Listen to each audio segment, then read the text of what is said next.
ଜୟ ଜଗନ୍ନାଥ।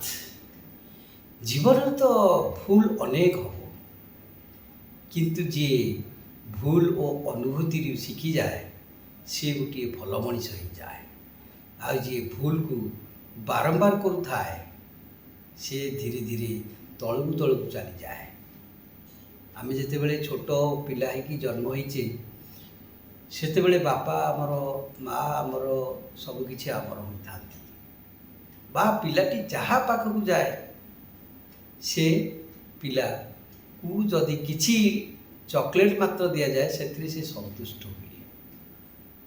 କିନ୍ତୁ ଆଜିକାଲିର ଦୁନିଆ ଜଟିଳତାର ଦୁନିଆ, ଲୋଭର ଦୁନିଆ। କେମିତି ପର ମୁଣ୍ଡରେ ଗୋଡ଼ ରଖି ଆମେ କେମିତି ଆଗକୁ ଯିବା, ସମସ୍ତଙ୍କର ସେଇ ଚିନ୍ତା। ନା ଅଛି ସରଳ, ନା ଅଛି ବିଶ୍ୱାସ, ନା ଅଛି ଭରସା। ଏସବୁ ଜିନିଷ ଗୁଡ଼ିକ ଧୀରେ ଧୀରେ ଉଠିଗଲାଣି। ଆଉ ଯେତେବେଳେ ମଣିଷ ଧୀରେ ଧୀରେ ଯୌବନରୁ ବାର୍ଦ୍ଧକ୍ୟ ଅବସ୍ଥାକୁ ଯାଏ ସେତେବେଳେ ସେ ଚିହ୍ନିଯିବା କଥା, କିନ୍ତୁ ସେତେବେଳେ ସେ ବି ଠୋକର ଖାଏ। କାହିଁକି କହିଲେ? କାରଣ ସେ ଅନ୍ୟକୁ ବିଶ୍ୱାସ କରିଥାଏ ସରଳତା ମନ ନେଇକରି, କିନ୍ତୁ ସେଇ ଜାଗାରେ ସେ ଧୋକା ଖାଇଯାଏ। ଏଇଭଳି ଏକ ଗୀତଟିଏ ବା କବିତାଟିଏ ମୁଁ ରଚନା କରିଛି। କବିତାରେ ଅଛି ଯେ କି ପ୍ରଭୁ ଜଗନ୍ନାଥଙ୍କୁ ବାର୍ଦ୍ଧକ୍ୟ ଅବସ୍ଥାରେ ନିଜର ସହାୟତା ରୂପେ ତାଙ୍କୁ ଆମନ୍ତ୍ରଣ କରିଛି।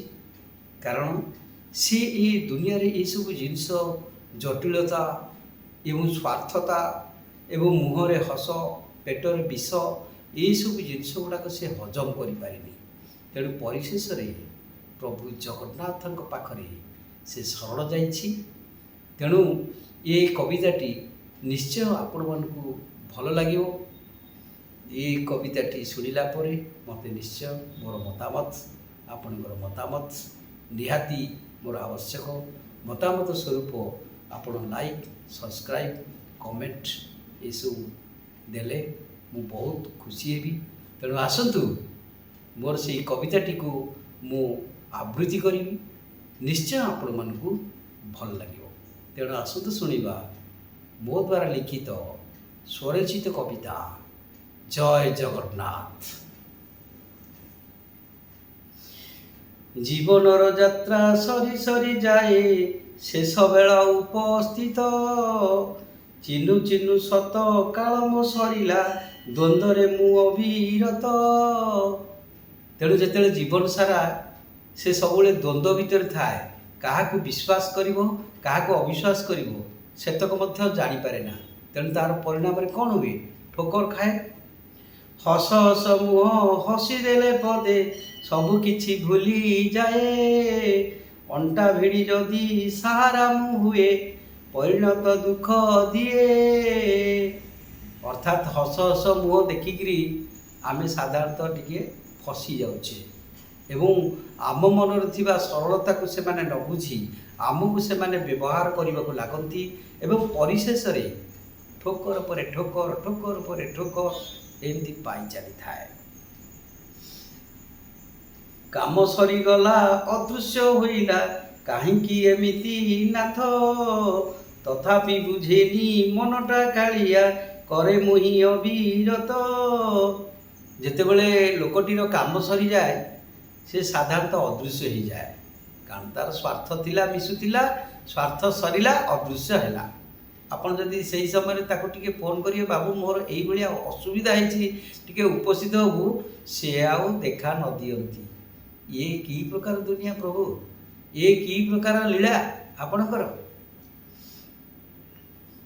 ଫଳ ଏକା ହୁଏ ଚଲା ପଥା ପରେ, ସରଳତା ମଧ୍ୟ ରହି, ଭୁଲିଯାଏ ସବୁ କେମିତି ବର୍ଣ୍ଣିବି, କହବାରେ ଭାବଗ୍ରାହୀ।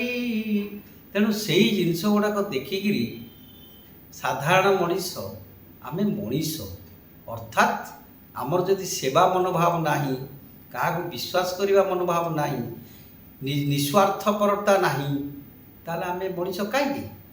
ସେ ପ୍ରଭୁ ଜଗନ୍ନାଥ ପରା ଆମକୁ ଶ୍ରେଷ୍ଠ ପ୍ରାଣୀ ରୂପେ ଜନ୍ମ ଦେଇଛନ୍ତି ସେଇଥିପାଇଁ। ତେଣୁ ଆସନ୍ତୁ,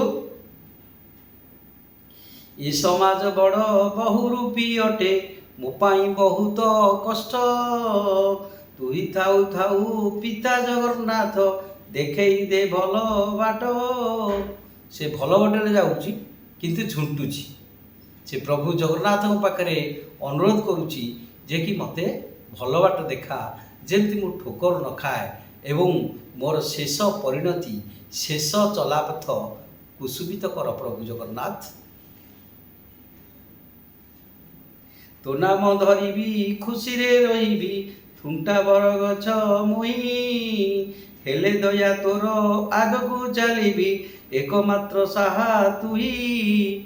ଯେତେବେଳେ ସେ ବେସାହାରା ହେଇଯାଏ, ସାହାରା ପାଇଁ ଖୋଜେ, ଖୋଜି ଖୋଜି ଖୋଜି ଖୋଜି ଶେଷରେ ସେଇ ପ୍ରଭୁ ଜଗନ୍ନାଥଙ୍କ ନିକଟରେ ସବୁକିଛି ଅର୍ପଣ କରିଦିଏ। ନିଜର ଦୁଃଖକୁ, ନିଜର ସୁଖକୁ, ନିଜର ଯନ୍ତ୍ରଣାକୁ ସବୁକିଛି ତାରି ପାଖରେ ଛାଡ଼ିଦିଏ ଏବଂ ତାର ସାହାଯ୍ୟ ଏବଂ ସାହାରା ସେ ଲୋଡ଼େ। ଆବଡ଼ା ଖାବଡ଼ା ଭାବରେ ରାସ୍ତା ମୋ ପଡ଼ୁଛି ଉଠୁଛି ନାଥ। ରକ୍ଷା କର ପ୍ରଭୁ ବିପଦ ସମୟେ ଆପଣାର ଜଗନ୍ନାଥ।